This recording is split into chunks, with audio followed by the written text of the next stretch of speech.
Foreign service একাডেমিতে উপদেষ্টা পরিষদের বৈঠক বিষয় তুলে ধরতে সংবাদ সম্মেলন করে প্রধান উপদেষ্টার প্রেস উইং। এই সময় প্রেস সচিব শফিকুল আলম জানান, আগামী 25 আগস্ট কক্সবাজার যাবেন প্রধান উপদেষ্টা অধ্যাপক ডক্টর মোহাম্মদ ইউনূস।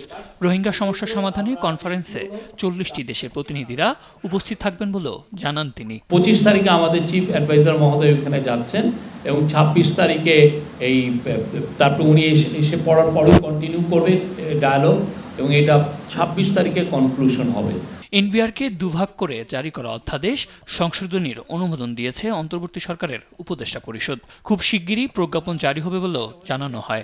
ল অ্যামেন্ডমেন্ট হয়েছে, যে লটা হচ্ছে রাজস্ব নীতি ও রাজস্ব ব্যবস্থাপনা উইদিন ব্র্যাকেট সংশোধন অধ্যাদেশ 2025 এর নীতিগত ও চূড়ান্ত অনুমোদন হয়েছে। এছাড়াও পাকিস্তান সরকারের সঙ্গে ভিসা অব্যাহতি চুক্তির কথা জানান প্রেস সচিব, যার আওতায় দুই দেশের কূটনীতিক ও সরকারের কর্মকর্তারা বিনা ভিসায় দেশ দুটি সফর করতে পারবেন। ডিপ্লোম্যাটিক এবং অফিসিয়াল পাসপোর্ট যারা ধারণ করেন তাদের জন্য চুক্তিটা হচ্ছে 5 বছরের জন্য।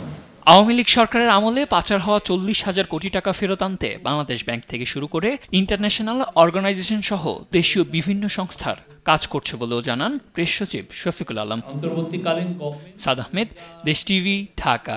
দেখছেন, আপনি জানেন এই বিষয়ে